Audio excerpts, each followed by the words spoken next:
Today we wander into the mysterious wilderness of the lower league. You find goalkeepers eating pies, fields unplayable due to water clogging, and inexplicably some guy that thinks he's the next Jamie Vardy. But somewhere down in the midst of these lower leagues, we find a tactic, one tactic to rule them all. My precious. The lower leagues can be intimidating, but they are the most entertaining place to actually play a save in Football Manager. And I have jumped right into the deep end of that pool. I have done something I've never done. Started a save with a team in the bottom level of the English League system. And in the process, we have discovered a tactic so fantastic that I feel the need to share it with you. It is a tactic that I've talked about before, but we've made some modifications for the new modern game, and it's something that should make your lower league experience a lot easier. Now, starting off in Football Manager, you need to understand some things in the lower league. One, your tactic doesn't matter as much. And you're gonna look at me and you're gonna be like, you clickbaiting monster. No, this tactic is still going to help you out a lot, but the actual instructions inside of the tactic aren't going to matter as much. When I'm talking about these, you know, your in possession stuff, your in transition stuff, your out of possession stuff, those are not going to matter as much. Why, you might ask? Because if I click on my boy Harrison Nee here, and he's got 6 teamwork, and we hover over teamwork that reflects how the player can follow tactical instructions. Sealand, you're right, I had no idea that was there. Absolutely none at all. Teamwork is a defining attribute that determines how well players adhere to your tactical instructions. On top of that, your club might also not be fully professional. You can find out if your club's not fully professional by going to the club info screen and then going to general. On general, you'll see potentially a professional status that says something other than fully professional, might be semi-professional, might be amateur. And if you do see that, please call this number for more support. 1-800-I'm in pain. This means that you're not able to train most of the time. Your training calendar will look something like this.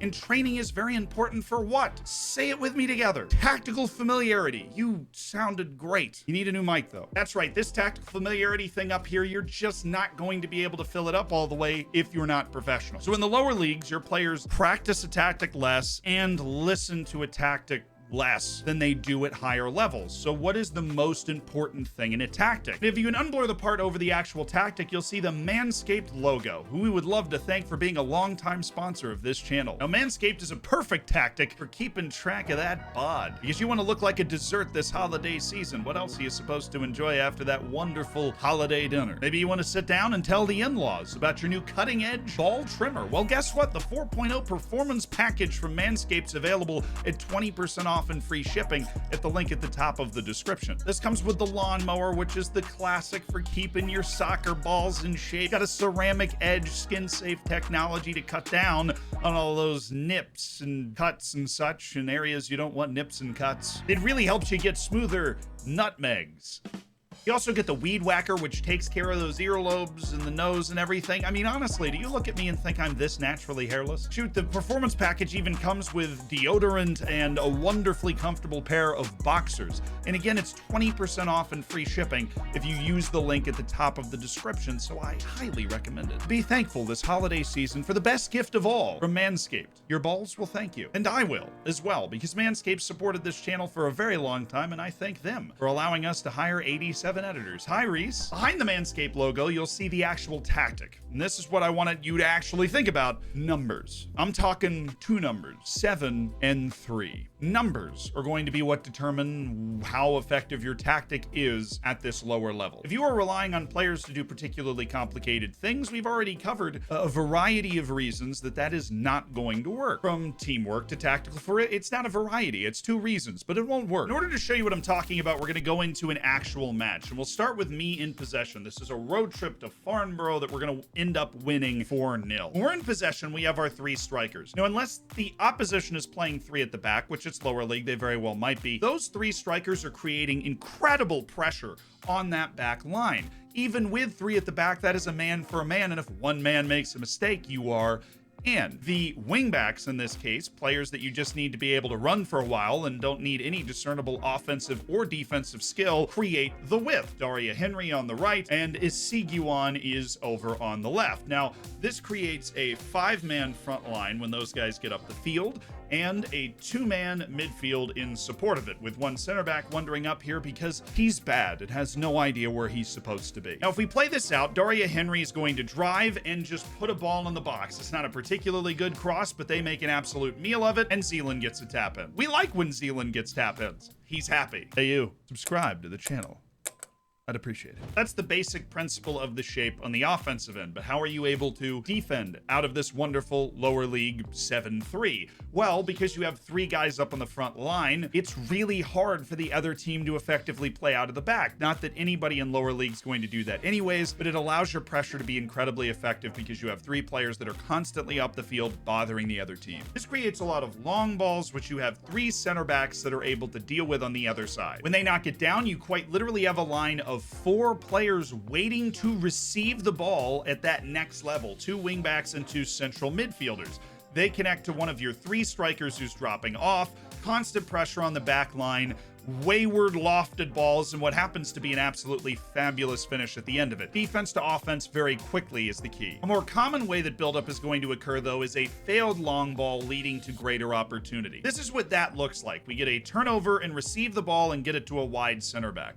That wide center back's not wasting any time. There's no buildup. It's just a long ball. Now, we lose the ensuing header, but we've got that wall of 4 players that's able to be there and collect the ball immediately. Lucas just has to hit the ball up the field again, and all of a sudden there's some space in the channel for my boy Harvey Bradbury. And the strikers are creating for themselves at this point. There's balls into the box, and there are bodies into the box at all times. And it's happening very quickly, even though I've slowed the game down a lot to show you this now. This direct nature is also going to create something else. Chaos and openings, because our players are not very talented, but if we can continue to loft the ball forward, especially with 3 forwards, opportunities will just appear and players will accidentally make a nice pass. That turnover, fantastic. Elva Fontaine wastes no time, chucks the ball forward. He never in a million years could intentionally make a pass that is that accurate, but because he just lofts it forward, he gives your striker a chance. And this is where we get into the types of players you're going to want on this team. Because I could show you 6 more highlights of my players just lofting a ball forward, or either a striker to immediately get on the end of, or to get on the end of and then hit it really hard towards another guy who gets on the end of it. You need particular types of players to be able to play this tactic. Namely, your center backs and your strikers need to be physically accomplished and aerially accomplished. They do not need to be good passers. They do not need to be smart.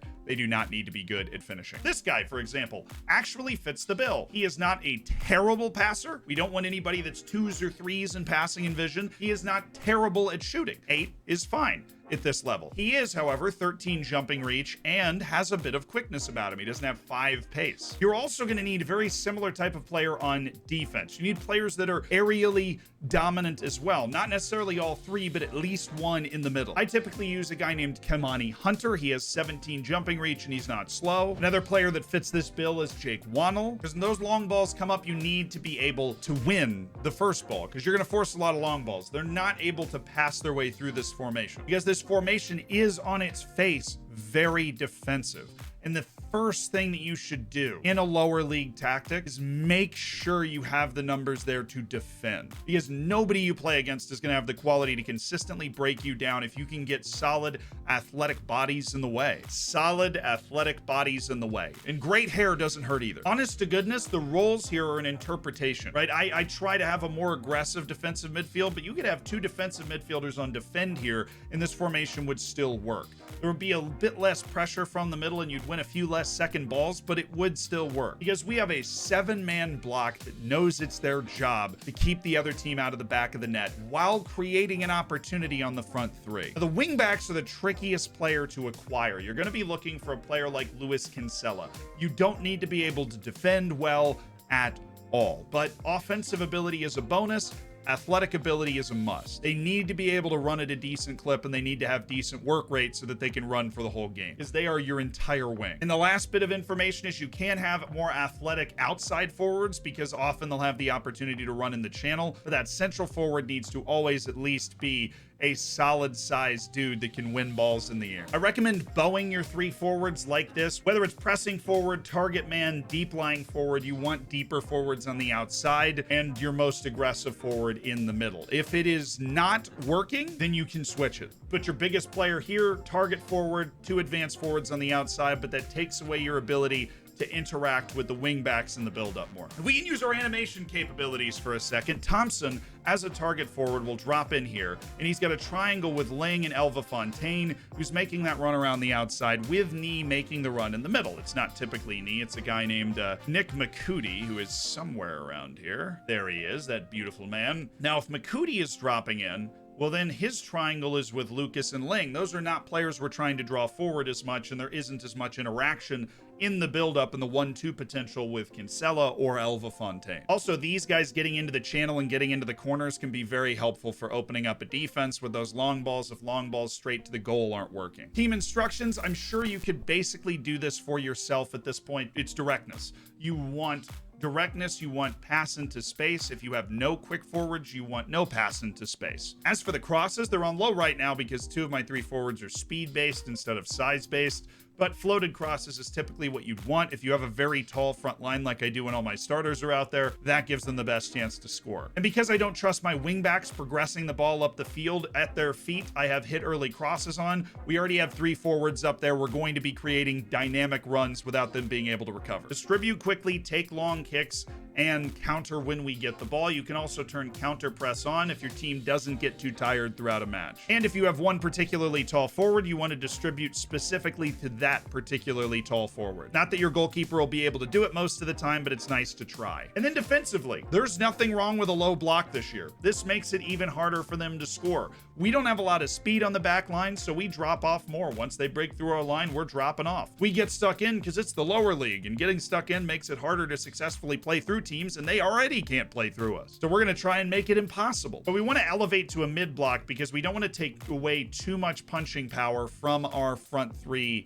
up top. We want to make sure that they can continue to threaten the goal in the back line of the other team. If you get this all set up and find a bunch of free signings that are able to fill out this tactic, you are going to have some great success in the lower leagues, and I wish you a whole lot of fun. If you want to watch a video about how to sign players in the lower leagues, that's a guide I made a little while ago that'll help you do just that. Highly recommend checking it out. And like a lot of the videos on this channel, they all help you play Football Manager.